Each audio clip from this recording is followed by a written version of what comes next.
Hi guys, welcome to my channel.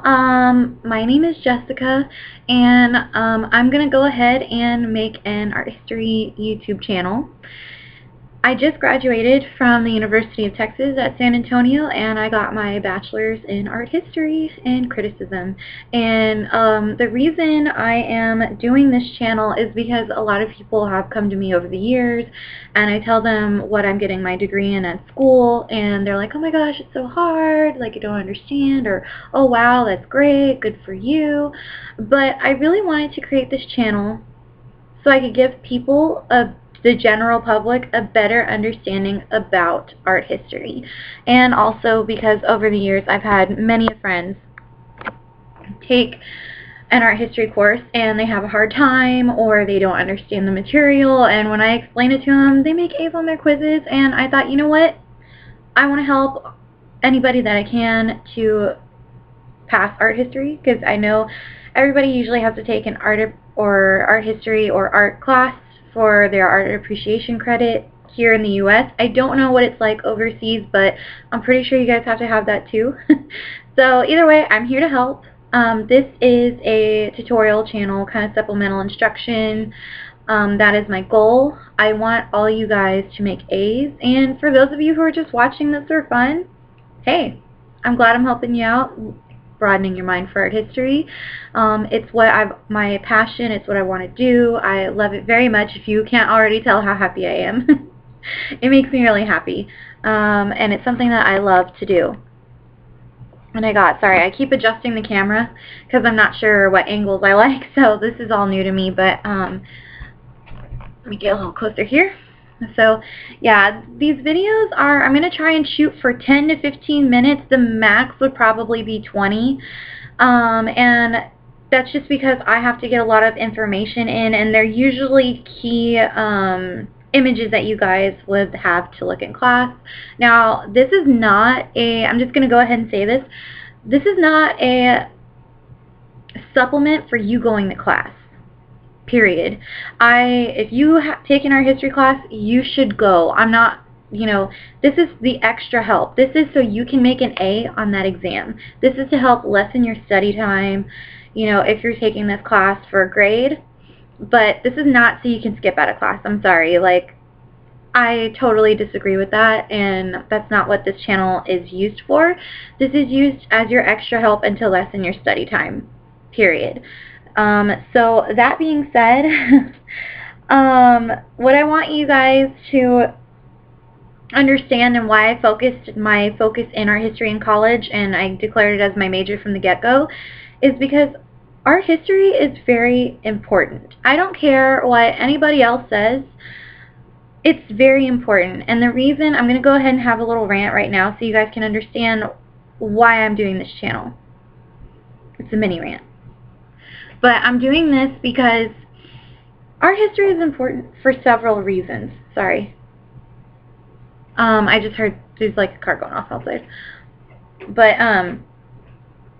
it's very important because without art history, we would not have everything that we have today.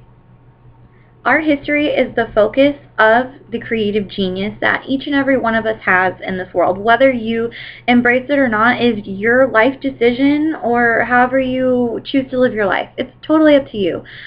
But if it had not been for the creative genius, we wouldn't have what we have today. Any modern things at all. Buildings, cars, technology like my handy dandy phone and iPad, or the computer, or ads, or images that we are bombarded with on a daily basis.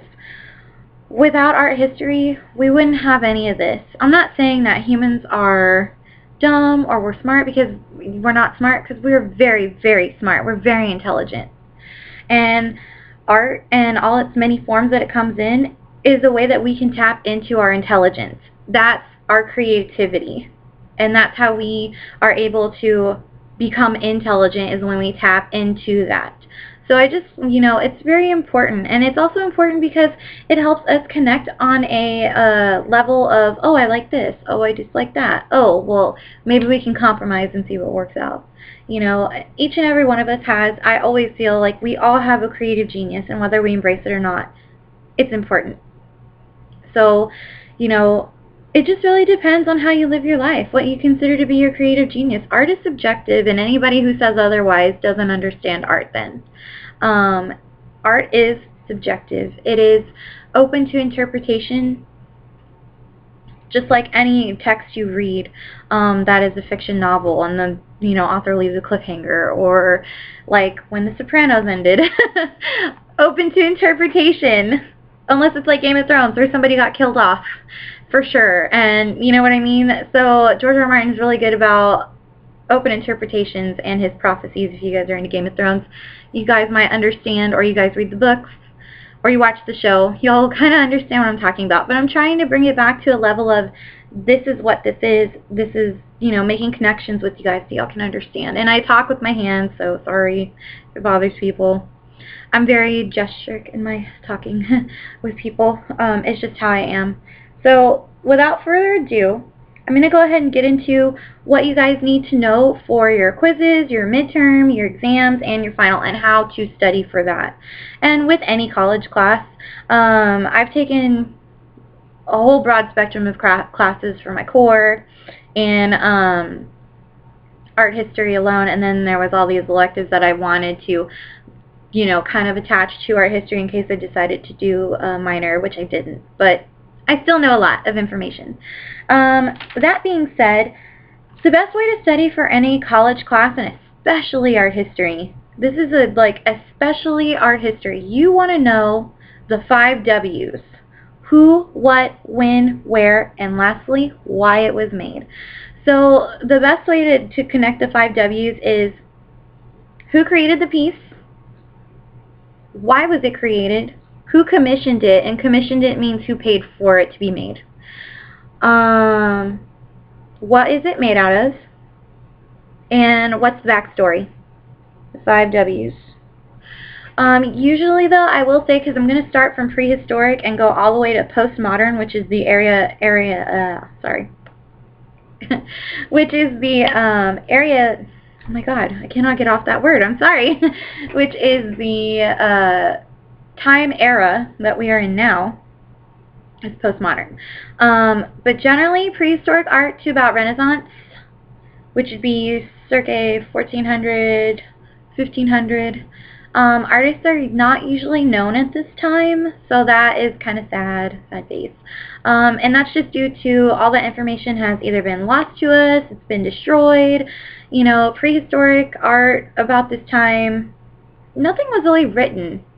Unless you want to, Egypt and Rome are exceptions, and Greek. They are all exceptions because even then the artists were not known, but there were a lot of poets that were known, and unless there was literature attached to an object, we sadly don't know a lot about those objects or artifacts from those time periods.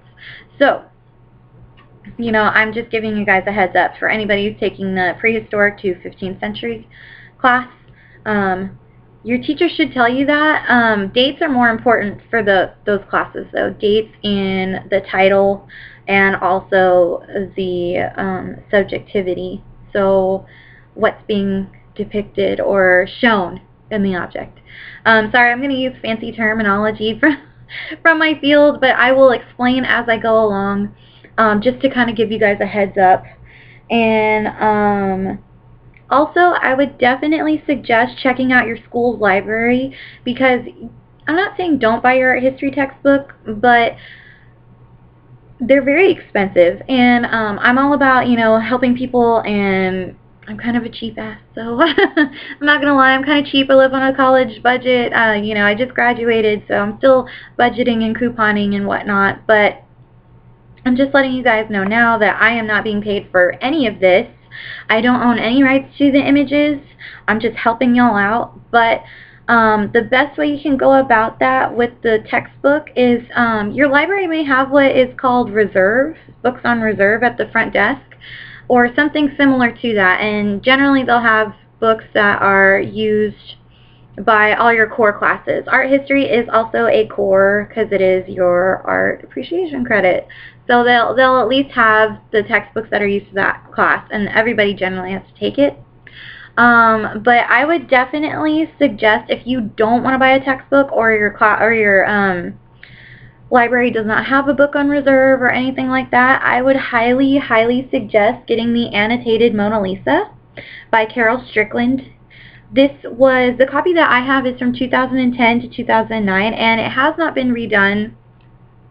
So they haven't had a reprint of it, and I know it's 2015, and you're like, why are you having me use a book that's 5 years old? But it is one of the best guides. Or you can do the AP Art History Guide.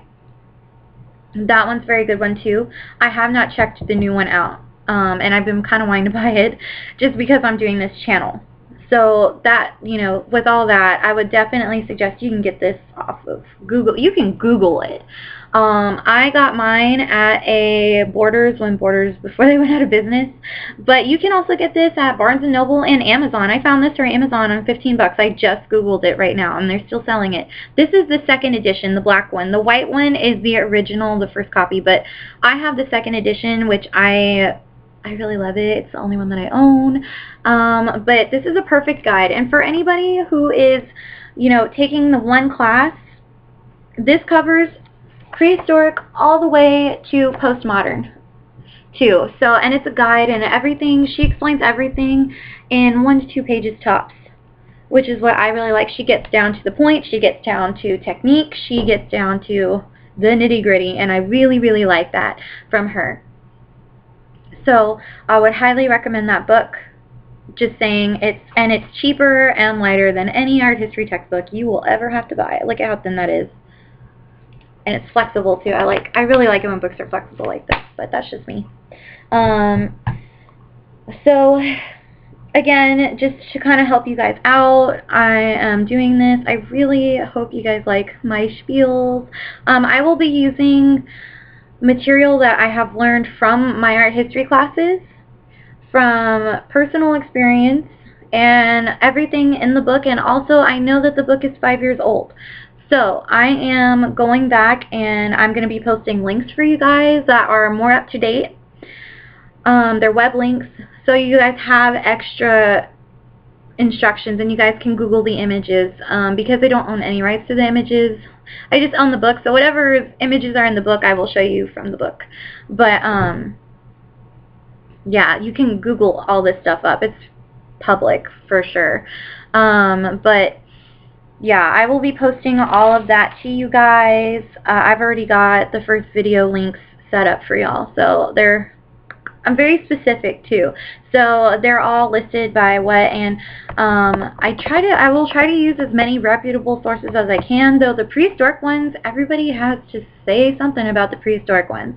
So I'm generally using PBS, the Metropolitan Museum of Art from New York, and there was one more on there other than this book, and I can't remember the name of it. Oh, UNESCO. So the United Nations website. And anyway, I hope you guys really like this video. Let's get started with the first video. Yay!